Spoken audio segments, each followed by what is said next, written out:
Okay guys, can you see? Can you see sang akon nga ano? Makita niyo ang akon nga PowerPoint presentation? Yes, sir. Perfect. Okay, sige. Madasig mo lang ini ha. So, I will start with our class. Okay? Sige, so general procedures in relation to major product category. Ang aton subong nga category is health, safety, and security. Okay. Wait lang yan.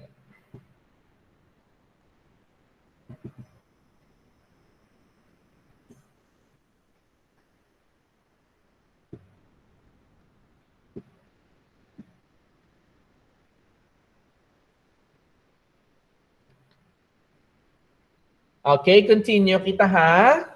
So, first question diri sa why is it necessary to prepare ahead of time? Okay, so hindi lang niya sa aton lang, let's say for example, hindi lang niya nga kung mag-exam kita or hindi lang niya nga kung mag-travel kita, but what do you think is the rationale? Why is it necessary to prepare ahead of time? What do you think, guys? Okay, let's hear from Miss Gloria, for example. Ano ayhan ang reason why is it that necessary nga naga-prepare kita ahead of time?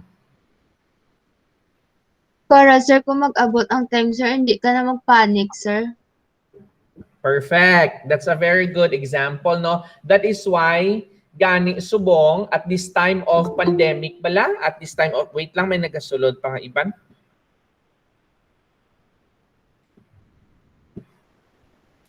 Okay, at this time of pandemic kita subong, ginapa-prepare man kita. Anong ato mga gina-prepare? Mga bulong sa balay, bulong sa hilanat, bulong sa ubo, mas para nga by the time nga mag-abot nga needed naton, hindi na ta mag-panic. It's also the same man nga ginapa-prepare kita during abi may mga earthquake nga may ara kita. That's why may mga first aid kit kita. Okay? So it's also the same. It's also the same during man nga kung i-apply naton ini sa travel and tourism. So there is a necessity nga mag-prepare kita ahead of time para nga hindi kita ma-caught off guard. Okay? During the time that mag-abot na ya ang necessity nga kinahanglan naton ina, we will not be caught off guard. Okay? Continue. So, what would you do if during your touring or vacation, an untoward incident occur? Who would you call for help? Okay, so before ako mag-proceed sa next slide, what do you think ang mga incident, mga untoward incident, ina ba lang mga unexpected nga incident nga nagakatabo during the tour? Any example? Pwede ka makahatag sa example sa mga untoward incident nga nagakatabo? Let me call for example, Miss Patricia. Ano ang isa sa mga untoward incident nga pwede matabo during the tour? Ang mga ano, sir, ang mga kunwari, ma-aksidente bala ang mga tourist. Yes, that's very good. Ma-aksidente ang tourist. What type of accident usually? Hindi man gitsing ng mga mabungguan, hindi kaladlok. Mga madanlog, dabi, sir. Perfect. Okay? Madanlog. Isa pa gid, Miss Sorilio, ano pa gid ang isa ni mo nga mahahambal? Ano ang mga untoward incident nga pwede matabo during the tour? Nara man, sir, possibility nga basi ma-injure ang iban nga tourists during the tour, sir. Yes, ma-injure like what, for example, pwede nga naga-mountain hiking ka mo, ginkagat sa manog, right? Or pwede nga nagakadto ka mo sa bee farm, for example, sa iya sobra nga paglinagaw dira, ginkagat siya sang bees, wala gali kabalo nga may allergic reaction siya gali sa bees. So nagdamol ang guya. Possible man nga nagakaon ka mo, pwede nga nag-food poisoning, naglupot. So these are some of the untoward incidents. We don't want this to happen, pero it may happen any time of the day, any time of the night during the tour. That is why it is very necessary nga may ara kita sang mga preparation nga ginaobra. Okay, let me proceed sa next slide natin ha. Okay, so sa aton nga learning outcomes, Can we please request Miss Hannah, can you please read number 1 to number 4 sang learning outcomes natin subong nga adlaw, please? Okay, sir. Thank you. Learning outcomes. Number 1, define health, safety, and security issues in the tourism industry. Number 2, discuss the highlights for food safety and sanitation. Number 3, learn highlights for safety and security in tourism facilities and services. And last, number 4, discuss and appreciate crisis management and handling of emergencies. Thank you so much, Hannah. Okay, so ang number 1 naton, to define health, safety, and security issues in the tourism industry. May-ari gid kami sini nga separate subject namon sa college. Sulod ni siya sa tour guiding services. Okay? Next is discuss the highlights for food safety and sanitation. Learn highlights for safety and security in tourism facilities and services. And number 4, discuss and appreciate crisis management and handling of emergencies. Mag-college ka mo, may ara man ka mo ni subject nga crisis management and handling of emergency. Let's continue. So, ang una naton is ang sanitation. Okay, so may I ask Miss Roda Marie Abelarde to read about sanitation, please. Kita niyo mga ang mga fruits. The fruits are so happy to see you. Kita niyo? Yes, sir. Yes, sir. Wala ka man nasadyahan sa fruits? Sadya. Gin-effort, ginabala pang tao ng mga fruits nga amo na. Okay. Miss Abelarde, can you please read the definition of sanitation, please? Hello, sir. Good morning, sir. Good morning. Can you please read the definition of sanitation? Food sanitation is the practice of the following certain rules introduced to prevent the contamination of food, keeping it safe to eat. Thank you. So food sanitation is the practice of following certain rules and procedures to prevent the contamination of food, keeping it safe to eat. Okay, so sanitary, sanitation, cleaning. Usually, amo sina ang iyang mga definition, no? Another one is the promotion of hygiene and prevention of disease by maintenance of sanitary conditions as by removal of sewages and trash. That is why when we are preparing our food, when you ask your parents, mag-prepare sila sang ilang food, they are always maintaining food hygiene and sanitation. Inabala nga ang gamiton mo nga, let's say for example, ang gamiton mo nga chopping board malimpyo, ang imo nga kutsara malimpyo, in case mahulog ani imo nga hugasan or hindi mo na paggamiton. These are some parts, okay? Hindi tagid ni siya pagpadaluman, but when we say food sanitation, amo ini ang pagpractice sa mga rules and procedure para nga hindi makontaminate ang food. When we say ang food is contaminated, may bacteria na. Wherein, kung ato niya i-ingest or isulod ta sa lawas, ang food nga contaminated also by bacteria, there is a possibility nga maghatag sa aton sang kilain-lain nga sakit, depende sa imo nga immune system on how strong is your immune system. So daw amo lang na lantawon nyo lang daw amo lang gid na ang pinaka-definition sang food sanitation. Dumduman nyo na, I don't know kung nakabati na nakamo sina kung mahulog ang pagkaon puluton, tada yun wala pa 5 seconds, katry na kamo sina. Yes, sir. Oo, sir. Di ba? Kisa mahulog da sa dalom sang tiil mo da yun arad ang sapatos mo, pero puluton mo nga daan no 5 seconds. I'm not saying nga ang aton nga lawas very clean gid. Actually si Sir Nurse man. So I'm not saying nga ang aton lawas very clean gid. We also need this some sort of bacteria, pero ara lang siya at a very tolerable level. Meaning, hindi siya makadala sang sakit sa aton nga lawas. Okay? Hindi siya makadala sang sakit sa aton nga lawas. When we say contaminated ang food, amo ina ang may mga fungus, may mga bacteria na nagpanos na nga food, nga ginlangaw, kisa ang food pabayaan mo daam, itlogan sang langaw or taihan sang langaw, mga amo na bala. So these are unsafe practices. That is why nga dapat may promotion gid sang hygiene and ano ang pinaka-purpose ya? Prevention of disease. Okay? So prevention of disease para maiwasan ang ang mga sakit-sakit. Okay, let's continue. So, health, safety, and security issues in the tourism industry. I would like to request Ms. Laika May Mendoza to read, please. Number 1, ano ang definition sang healthy tourist? Number 2, ang safe tourist. Kaya ang number 3 are the secure tourists. Go ahead, please. Health tourists are tourists who eat safe, clean, and uncontaminated food and can enjoy activities that will encourage fitness. Number 2, safe tourists are done who have access to reliable equipment when engaging in activities. They are protected from hazardous materials, and if they are handicapped or elderly, the environment and its provisions will allow them to move freely. Number 3, secure tourists are those who have a sense of well-being even when an unfamiliar area.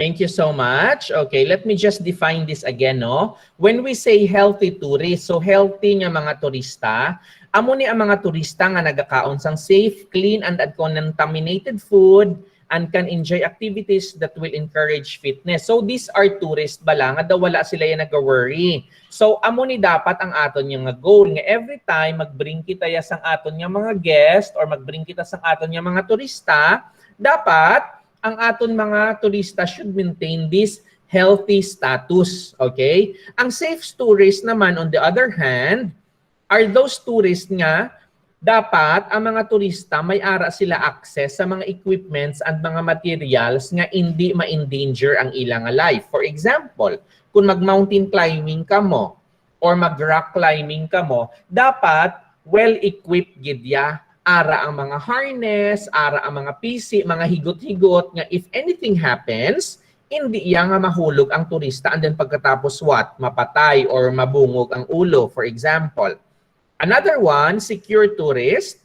Tourists are those who have a sense of well-being even when an unfamiliar area. So amo naman niya ang mga tourists nga they feel nga bisan wala sila sa ilang lugar, bisan outside sila sa ilang community because nagkadto sila sa isa ka lugar nga unfamiliar, they feel secured. Meaning da wala sila na nahadlok nga ma-hold up, wala sila nahadlok nga ma-kidnap, ma-rape, etc. because they feel nga very secure. That is why may ara kita ya sa mga tourist area or tourist spot nga sometimes ginahambalan naton nga hindi anay kita da magkadto daw ka unsecure sang area. Why is that? Because maybe may ara nga mga concentration sang hold-upper or may ara nga concentration sang anuman nga mga lain nga mga activities. So kita being the tourism professionals and practitioner, better gid that we advise our tourists about that. Okay? Do you guys understand? Yes, sir. Yes, sir. Thank Yes, you. sir. If you have any question, just raise your hand, ha? Okay. Now, let's continue. Now, highlights for food safety and sanitation. So, food contamination, kaginagin discuss na but let me read this again. So food contamination, it happens when there are substances or conditions in food that can be harmful to humans.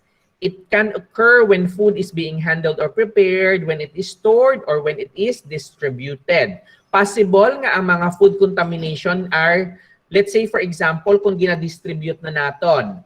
Nag-prepare ikaw sang food and then pagkatapos daw mamuson ikaw.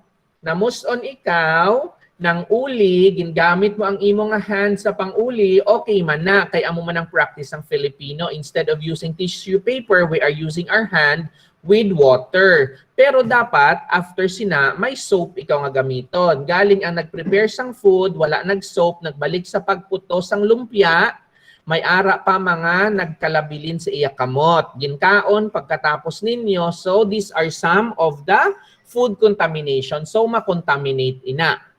Another one is food contamination is kung gina-prepare, for example, or gina-handle. Hindi naton makita nga gina-prepare ang food sa restaurant or sa ginakauna naton. Naga-prepare nga magluto sang fried chicken. Ang fried chicken nahulog sa salog nga ginihian sang ilaga. And then pagkatapos, since wala man niya nakita sang kliyente, ginluto liwat sang manugluto kag ginserve ang may ihi nga fried chicken, which is sometimes can be harmful sa aton mga lawas. That is why ang mga restaurants usually gina-audit gina sila on how clean they are in preparing food. Okay.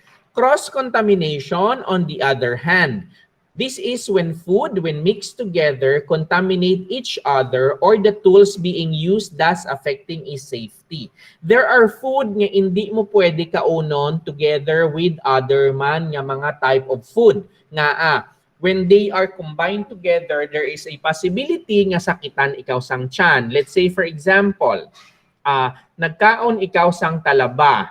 Nagkaon ikaw sang talaba nga hindi well done. Okay lang kung ang talaba imo imnan sang soft drinks. Pero instead of soft drinks, ang imo nga gininom gatas, fresh milk, nag-react sa talaba, nagsinuka ikaw, nag-LBM ikaw. That is another one. That is a type sang cross-contamination nga ginatawag. Kung ang mga food gina-mix together. That is why it is always advisable nga kung magkaon, we always have to see to eat nga ang ginakaon naton, balaan naton ang aton nga ginakaon. Guys, are you still there? Still listening to sir? Yes, sir. Okay, thank you. Wala di question sa amo nga slide, guys? Ma-proceed ko? Can I proceed? Yes, sir.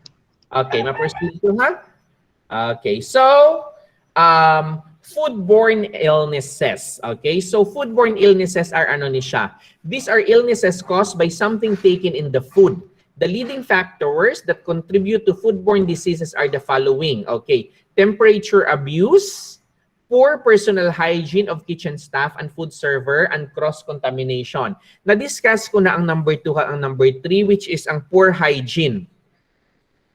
Ang temperature abuse naman, on the other hand, let's say for example, there are food nga dapat maintained at a lower temperature possible. Let's say for example, gatas, cheese, butter. This should be refrigerated. Manok, karne, isda, this should be refrigerated kung kauno na naton before naton lutoon. Otherwise, prone ini sila sa mga contamination sang bacteria. That is why, nga isagid ini, that is why may ara kita sang ref sa aton mga balay to store food.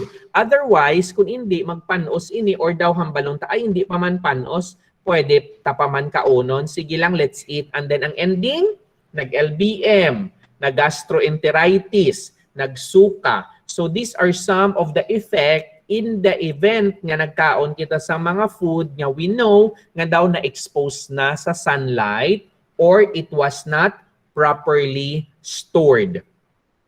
Number 2, on the other hand, are hygiene practices. Amo nang ginhambal ko kagina, that when we are preparing food, dapat we should always wash our hands and also to prevent also ang cross-contamination nga ginatawag naton. Okay, let's continue. Okay, so highlights for food safety and sanitation, how contaminated food can affect people. So I would like to request Mr. Blaster John Buenafe to read number 1, number 2, and number 3, please. Go ahead. Thank you.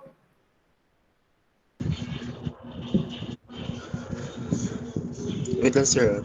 Sure. Okay, sir. Infection. The food contain living disease causing microorganism. Thank Number you. 2, intoxication. The food consumed contain a harmful chemical or toxin that is produced by bacteria or other microorganism. Number 3, toxin. Mediated infections. The food consumed contains microorganism that once aside by the body will then reproduce toxins or any other harmful substance. Thank you so much. Thank you. Okay, so paano nga ang mga contaminated food can affect people? Number one is the infection. Okay, the food consumed contains living disease-causing microorganisms. So these are some of the food na gina-intake naton nga infected siya, may ara nga bacteria or viruses or whatever dira nga mga microorganism. Ang number two naman is intoxication or ang pagkalason. Okay, the food consumed contains a harmful chemical or toxin that is produced by bacteria or other microorganism. That is why sometimes may ginatawag kita nga food poisoning nga pagkaon sang pagkaon panos nagali ang bacteria nag-release sang harmful nga chemical toxin sa lawas. That is why nga ginhilanat, nagsuka, nag-LBM, nag-diarrhea, etc. Ang another one is the toxin-mediated infection. The food consumed contains microorganism. So ang food, may ara na nga microorganism nga contain nga once ginsulod mo sa imo nga lawas, pwede sila nga mag-reproduce, mag-create sang harmful substances. So usually, for food, ang una gid nga mabatyagan naton usually sakit anay na sang tiyan. Daw nagakutoy-kutoy ang tiyan.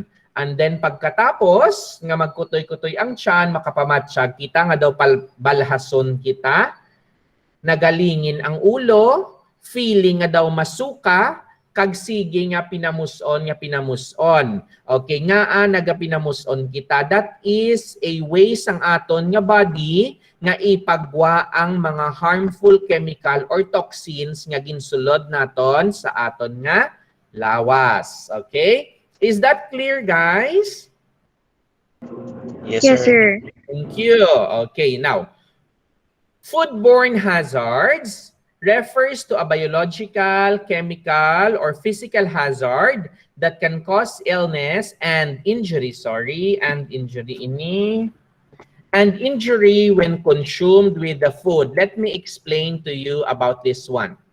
So food hazard, any agent with the potential to cause adverse health consequences for consumer. So ano ang mga four types of food hazards naton? We have the biological hazard, chemical hazard, physical hazard, and we have the allergen. Okay.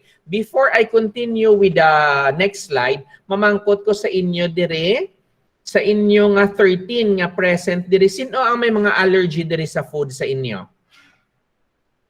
Ako, sir. Ako, sir. Okay, let's start with Miss Patricia. Miss Patricia, ano ang allergy mo sa food? Shrimp, sir, kag crab. Okay, shrimp kag crab. So you allergic ikaw sa mga crustaceans. Okay, sino pa? Ako, sir. Natalie, anong allergy mo sa food? Sa crustaceans man, sir. Crustaceans man, nga ari kita sa seafood capital, no? So hindi kita kakaon. Si Sir allergic man sa shrimp pero nagakaon ako ya. Kay Manami. Sino pa? Do may lalaki man to kagina nagsabat. Ikaw Ako, to? John, ano ya allergic ikaw sa DN? Sa seafood man, sir?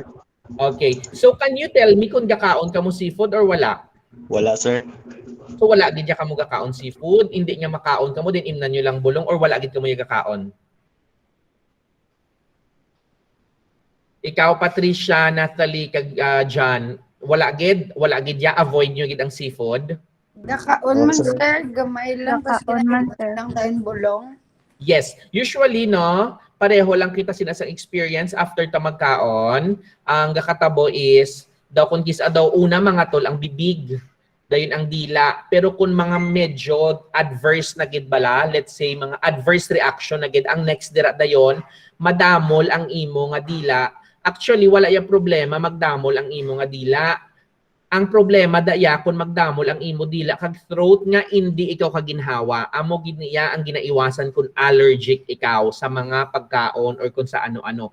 Ang imo difficulty to breathe because hindi makasulod ang hangin sa imo nga lungs. Okay?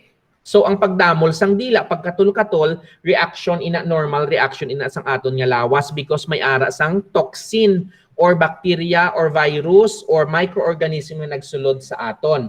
pero ginaiwasan. That's why ang ginahatag sa aton nga bulong usually mga antihistamine para nga hindi mag-produce ang aton lawas ang histamine which naga-cause sa pagdamol sang aton nga naga-cause ang reaction sa pagdamol sang aton nga bibig, sang dila, or sometimes difficulty of breathing. Ang lecture na subong daw nursing niya. Daw nursing na. Okay man na because si Sir Nurse man, so kabalogid ko sini mag-explain pag abot sini sa mga biological hazards or whatever. Okay? Thank you. Let's continue ha. Okay, biological hazards naton. Akon lang ni nga butangan, akon lang gid nga daw how do you call this one? Akon lang i-summarize.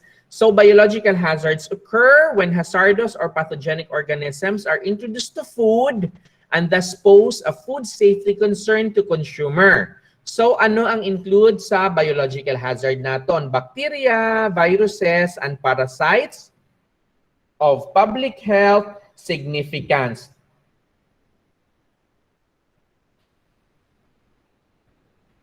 Sige, let's continue. Biological hazards naton. So we have the microorganism. So this is the most important kind of biological hazard to consider. A tiny single-celled microorganism that can be seen only with a microscope. So ang pathogen is a microorganism that can cause disease. So ano ang types of microorganism that can cause illness or disease? We have the bacteria, we have the viruses, we have the fungus, the fungi, and then we have the parasites.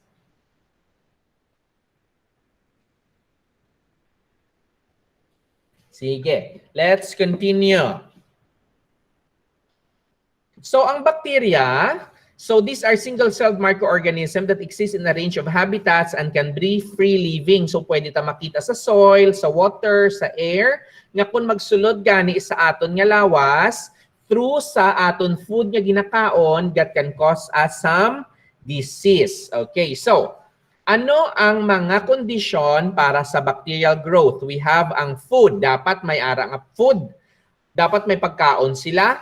Ang moisture or ang ginatawag naton nga inang daw sa weather condition man naton, temperature, acidity or alkalinity, oxygen, and then the time. Okay, so amo ni ang mga food no sometimes nga ginakosang bacteria, sample lang inaiya. Okay, so sa moisture, bacteria require water to absorb food. Okay, so the availability of the water to bacteria is indicated by a measure of cold water activity. Now, just to make it a little bit more simple. Okay, now, guys, kung mag-shower ka mo, ang inyong nga towel, after nyo mag-shower, diin nyo ginabutang, ginapainitan nyo, o ginabutang nyo lang sa kwarto nyo? Ginapainitan, sir. Very good. That is the best procedure. Painitan or ihanger nga mahanginan. Nga after mo pag-shower mo today, ginpunas mo sa imo nga lawas, and then pagkatapos ginbutang mo lang sa imo bed, ara ba lang gapililo pa nga wala mo na hanger or wala mo na painitan, i-try bala gamita the next day kay daw medyo baho siya.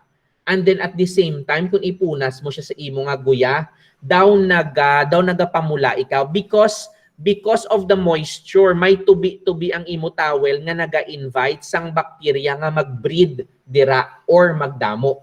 That is why nga very necessary gid ya nga ang inyo nga mga towel after new shower inyo ginaya nga ibulad para hindi mag-attract sang bacteria, and not only bacteria, even fungus, fungi.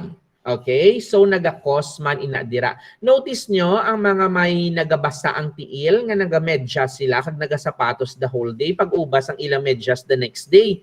Asang pagka-ubas ang ilang medyas, a day after nila, no? Or nagpuli na sila sa gabi, medyo baho. Ano ang baho ang tiil? Actually not. Nagabaho ang tiil because of the fungi, bacteria nga ara sa tiil. Ang ginarelease ang bacteria nga mga toxins amo ina ang mabaho.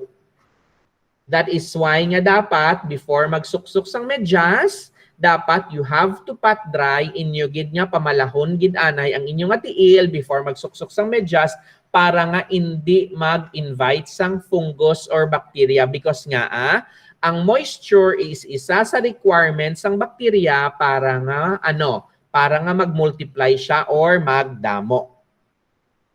Same as with the temperature. Nga ginaluto naton ang aton mga pagkaon sa kalayo. Hindi lang na nga para lang nga makaluto kita sang adobo but because hindi taman pwede kaunon nga raw ang karne, ang beef, ang pork, or ang chicken. Why is that? Puno ina sila sang bakterya kadto kada bala sa lipunan. Ang bakterya sang beef, kag sang pork, kag sang chicken, damo-damo ina nga naka-display lang na daya, wala cover. Mga ching ang tawo, makadto man sa karne. Okay? Kaptan sang lain-lain niya tawo, kay nagapili siya sang good nga manok nga tambok, kaptan sang tawo nga ang tawo na muson, wala nang hugas, nagkadto na ang iya nga tai dira sa chicken. The reason why nga ginaluto ta ang food is para mapatay ang mga bacteria and then at the same time magnamit man ang aton nga pagkaon. Sir, pwede man niya kaunon gali nga raw ang karne? Pwede Pwede man niya kaunon nga raw ang karne. Wala man na problema. Even the chicken, you can eat it raw. Pero do you think ano ang lasa? Wala lasa and then at the same time puno pa sang bacteria. That is the main reason nga ginaluto naton sa kalayo. Okay, the main reason nga because of the heat. Amo ning example ko nga ang iban nga mga pagkaon mapatay kung mataas ang heat nga nagakadto sa ila. Okay? Temperature naman, I'm not going to discuss that one. Ang acidity or alkalinity sang pagkaon naton. Okay? So pH bala ang acidity kung gaano ka-acidic ang pagkaon. And then at the same time, kung gaano ka-alkaline ang pagkaon, these are some of the factors also that we have to consider to avoid food contamination.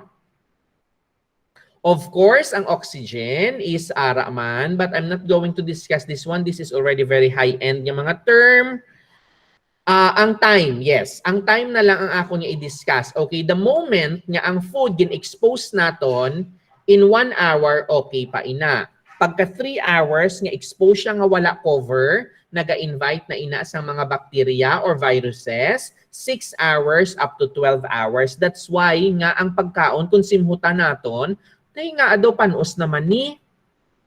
Actually, ang food hindi na ya panos, no, hindi na ang nagakos because ang spaghetti amo man na Japon iya nga smell a day after or a week after. Tingaan nagabago ang smell sang spaghetti because of the bacteria. Because of the toxins nga present sa bacteria, nagabago ang smell sang food. Guys, can you follow me? Are you still there? Yes, sir. Yes, Am I too fast or okay lang? Okay lang, sir. Can follow, no? Yes, sir. Okay. Gina-record ko subo ang aton nga lesson kay isend ko ni dayon sa inyo para pwede ninyo nga liwaton. Okay, ang iban dira nga wala nagasabat ara pa kamo or wala na? Ari pa, sir. Good. Okay, just listen while I continue with my presentation. Okay. So, potentially hazardous food. Okay, ano ang mga potentially hazardous nga mga food? Okay, now, any food derived from animals, derived from plants, ang raw seed sprout, sliced melon, tomatoes, these are food nga kinahanglan naton nga i-consume ahead nga kung ma-expose ini kag madugayan nga exposed, they can invite microorganisms nga kung isulod naton sa aton nga lawas, it will have an effect sa aton. Okay. Now, that ends ang sa aton nga food services. So, highlights for safety and security in tourism facilities and services. Okay, now, number 1, determine the preparations necessary for security checks and allowable baggage procedures when traveling. Nga aman, when we travel, naga-check-in kita sa aton nga mga bags. And we have to check on how much ang allowed check-in baggage naton para nga hindi kita magka-problema sa airport. Okay? Para nga hindi kita magka-problema sa airport. Especially nga, when you come to the airport, kung damo ang imong luggage and then hindi ikaw pag i-admit sang airline or hambalon nga, sir, excess baggage, ikaw, pwedeen mo na ibili ng imong luggage, hindi mo man na pwede ihaboy. So, ang imo lang gid nga option is to pay for it, which will cost you a lot of money because expensive magbakal sang baggage allowance sa airport. Sino na diri sa inyo ang nakasakay sa eroplano? Tanan ka mo, nakasakay na? Yes, sir. Si John nakasakay na. How about the others? Yes, sir. Okay. So, usually, Rojas, Manila ang flight nyo, no? And then Manila to Kundiin, Mandira ang ginakadtoan nyo, right? Okay. So, usually, manotice nyo na da nga may ara kita sang mga check-in baggage. So, ang check-in baggage na naton, amo ina ang aton nga gina-check-in, ginapadala sa airline. Now, in case, for example, nga sobra-sobra ang imo nga check-in baggage, mabudlayan ikaw sina mag-handle. That is why better gid nga may ara gid kita yas ang atno nga ginatawag naton allowable baggage allowance nga prior kita magpa-airport balaan na naton kon pila. Understood, guys? Yes, sir. Intindihan? Sure? Yes, sir. Okay, continue.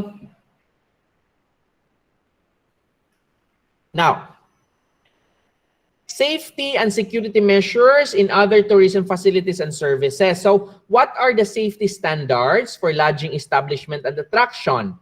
How will you add a sense of security to your business to be felt likewise by your guests or customers? I am going to give this later on sa inyo as your homework. Pero, I will just ask you to give at least 2 examples with that one only. Now, customers with special needs. What is the importance of raising one's awareness about the physical environment? And how would you practice or provide the needs of your customer with special needs? Okay, continue. Hindi na. Okay. Now, crisis management and handling of emergency.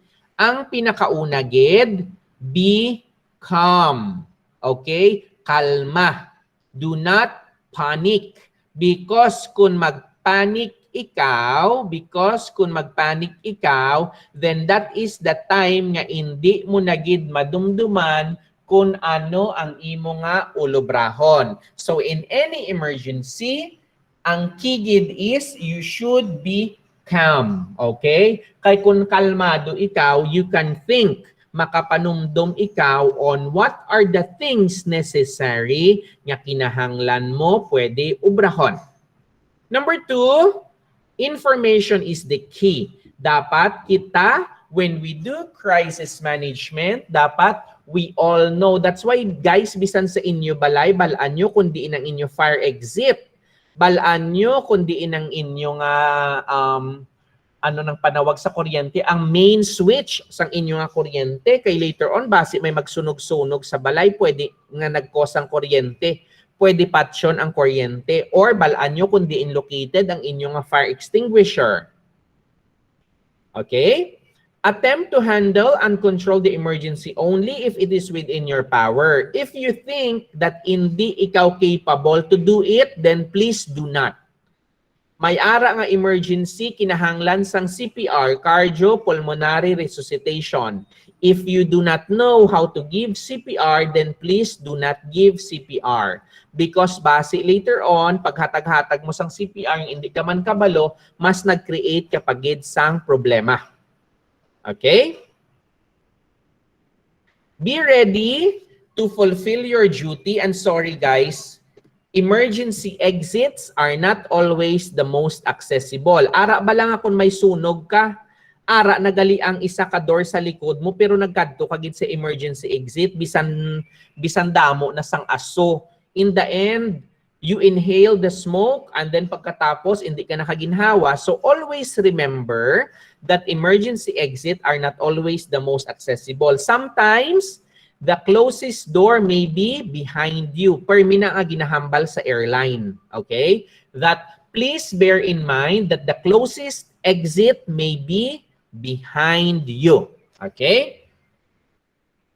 And of course, ang aton ginahambal nga ounce of prevention is better than a pound of cure. And then pagkatapos, it is better to prevent than to repent. Okay. Ang 34, 35 naton are the quizzes, but I am not going to show that later on sa inyo because I still have sang isa ka klase later in the afternoon. Okay? Any question guys sa akon nga presentation?